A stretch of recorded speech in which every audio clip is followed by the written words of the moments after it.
Israel और Iran के बीच लड़ाई क्यों हो रही है?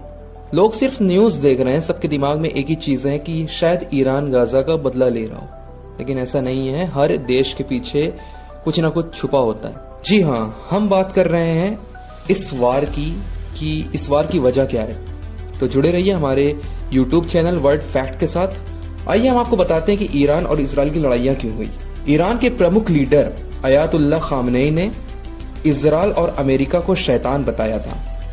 उनका कहना था कि ये दोनों देश मिडिल ईस्ट में सबसे ज्यादा दखल अंदाजी कर रहे हैं। ये तो अयातुल्लाह का कहना था, लेकिन कुल मिलाकर इस्लामिक क्रांति की वो पल था जिसके बाद ईरान और इसराइल की दुश्मनी शुरू हुई थी। ईरान का मिडिल ईस्ट में अपनी मौजूदगी बढ़ाना चाहता था।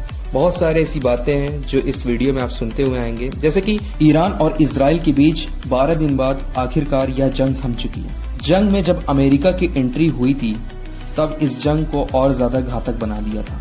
लोगों के मन में यह डर था कि ये और ज्यादा खतरनाक न हो जाए इन दोनों देशों के बीच। जब बंकर बास्कर बमों ने ईरानी के 3 अहम परमाणु को ठिकाना बनाया था, तब अमेरिकी राष्ट्रपति डोनाल्ड ट्रंप ने मंगलवार को ईरानी और इसराइल के बीच सीज फायर का ऐलान कर दिया था और चेतावनी भी दी थी कि कोई भी पक्ष इसका उल्लंघन न करे।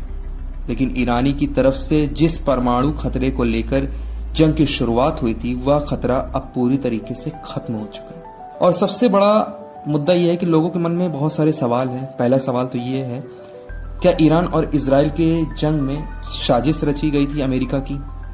क्या अमेरिका का टारगेट ईरान के 3 परमाणु ठिकाने पर था? क्या न्यूक्लियर डील में नाकाम अमेरिका ने लिमिटेड जंग कराई? क्या ईरानी की परमाणु क्षमता अब खत्म हो चुकी है? ये कुछ ऐसे सवाल हैं जिनके जवाब सीजफायर के बाद जरूर खोजे जाएंगे। आखिरकार 12 दिन तक चली इस जंग का मकसद क्या था और क्या उसे हासिल कर लिया गया?